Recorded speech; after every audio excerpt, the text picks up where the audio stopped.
सीधे परिवार में सीमित हो गए। तो कहाँ चले गए?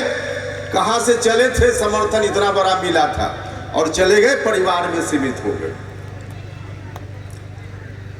और परिवार में भी सीमित हो गए तो एक पुश्त के लिए नहीं, पीढ़ी दर पीढ़ी के लिए, पुश्त दर पुश्त के लिए कैसे इंतजाम हो जाए, इस काम में दोनों हाथ से लग गए, दोनों हाथ से लग गए।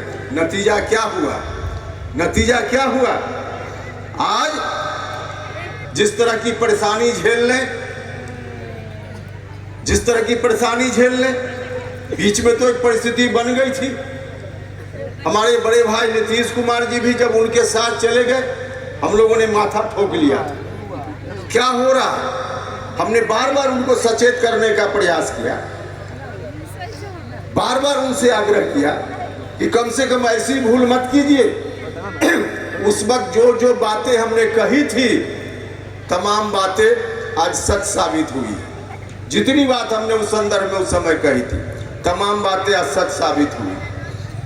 लेकिन हमें खुशी है और इस भरे मन से नीतीश कुमार जी ने फिलहाल अभी एक सप्ताह पहले जो निर्णय लिया, इस निर्णय के लिए हम उनका साधुवाद करते हैं, उनको हम हृदय से धन्यवाद देते हैं। बहुत अच्छा काम किया। लेकिन बीच में जो भटकाव आया था, उस भटकाव के कारण जो रास्ता, जिस रास्ते पर नीतीश जी बढ़ चले थे,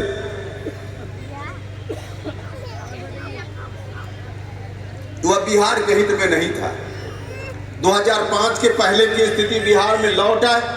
हमने कहा उस समय कि उपेंद्र कुशवाहा राजनीति में कुछ भी बर्दाश्त कर सकता है, जितनी विपरीत परिस्थिति का सामना करना पड़े कर सकता है, लेकिन 2005 के पहले वाली स्थिति में बिहार लौटे, इसका कभी हम बर्दाश्त नहीं कर सकते। हमने कहा उस समय। तो चलिए, हमें खुशी है कि फिर से रास्ता में बदलाव हुआ और बिहार आज सब लोगों के मन में राहत की सांस आई। तो एक अच्छा काम हुआ है। तो हम बार बार आग्रह करते हैं।